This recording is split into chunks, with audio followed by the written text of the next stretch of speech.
Hey guys, Ashley with Techno Buffalo here. We are giving our first impressions on the Samsung Galaxy Note 3, a highly anticipated phone, 5.7-inch screen, lots of things to talk about, so stay tuned after the jump.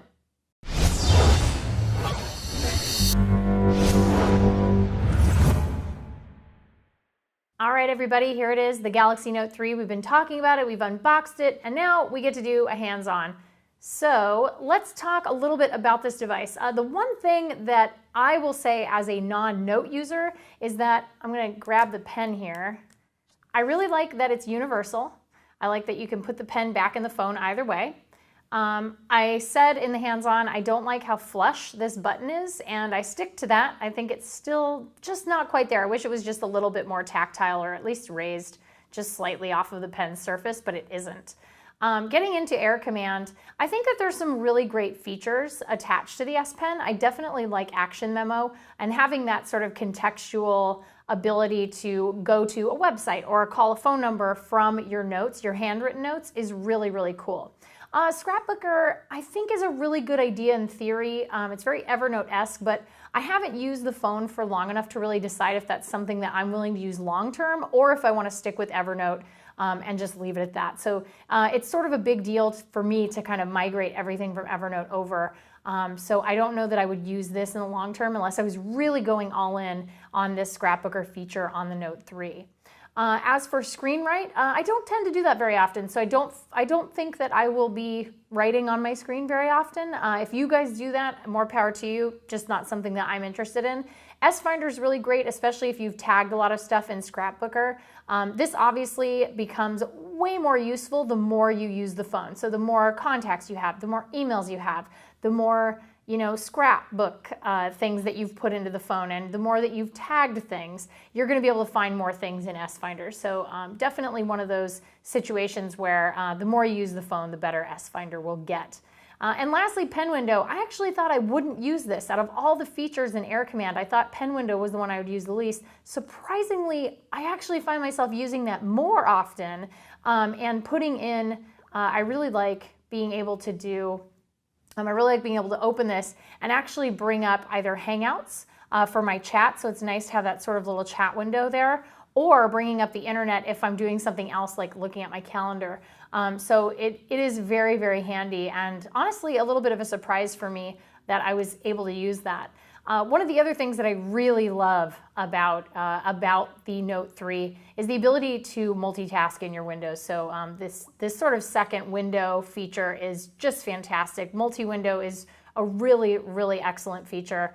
So if we grab messages, we can drag it down here, and now we have messages. And if I had something that I wanted to grab, I could copy that. I could even, I could select it, copy it, and I could just paste it immediately right in here. So if I copy, that says already exists.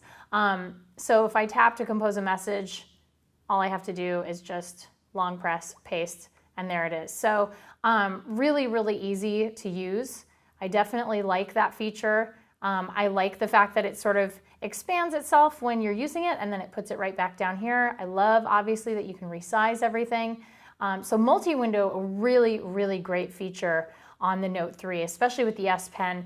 You do feel that sort of sense of productivity. One of the things that, obviously we've covered a lot of things in just a couple of minutes, it's really overwhelming. If you've never used a Note before, having access to all these features can be very overwhelming, and Brandon and I here at the office were joking around that you almost feel like you need a semester-long class to understand every single feature that you could possibly find on this phone. And that's not necessarily a bad thing. It's just there is so much going on. You've got Knox if you want to protect, if you want to have a secondary either enterprise or personal account that you want a little more protected, you can use Knox. You have S Health, you've got Pen Up, you've got S Translator, you've got Samsung Apps, a Samsung Hub, Scrapbook, Story Album. I mean, there are so many things. So if you have not lived in the Samsung ecosystem before, this can all be very overwhelming for somebody. However, I will say I do like the addition of this help glossary, sort of nice little encyclopedia to your phone. You can look at the icon glossary. It will help you check out all those notification icons. There are, of course, the new features section, which is the most important and definitely actually even helped me in certain situations. I wasn't exactly sure how to use EasyChart to do, pie charts and put them in S-Note pages. So a lot of things in here that are just extremely not buried, but just granular. And a lot of features that you might not even be aware are on your new Note. So the help section certainly handy if you're not used to either having a smartphone before, because a lot of people buy these and it's their very first smartphone. So we're still seeing people get into smartphones for the first time, and this can be very overwhelming for somebody with all of the options it has. And that's on top of what Android already offers, which is a very, very granular and customizable experience. I love the screen size. I think the screen is beautiful. I think that a 1080p screen, while I wasn't I was a little bit of a skeptic before. Why do you need a 1080p screen on such a small device? I do love it now, and I do love how smooth all of the text looks. And I really think that the device itself is really interesting. So anybody looking for a Note 3, I think would be very well served. I don't think that anybody is going to tell you, oh, this is a terrible phone. But I definitely think that it's not for everybody. It can be a little bit overwhelming, especially with the addition of the S Pen and all of its features. If you want something a little more simple or something, without the pen, obviously the Galaxy S4 is a great choice if you like TouchWiz and you like being in that Samsung family of devices. But that's our first impressions. That's what we think of the device after having it for a few days. Feel free to leave your questions in the comments. I'd be happy to help answer them, and we're going to be doing a full review on this beautiful beauty,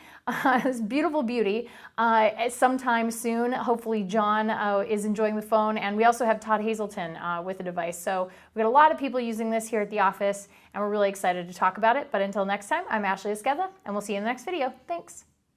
What's up, everyone? John here. Thank you for watching the video. If you enjoyed it, I certainly hope you did. Click on the subscribe button right under me in my pants region to get tons more tech videos from Techno Buffalo. We've got awesome unboxings, comparisons, reviews, recaps, and everything else you can think of in the tech world right here on the channel. Join the herd today! If you want to check out some more content, just click right over this way to see some other recent videos. See you guys next time.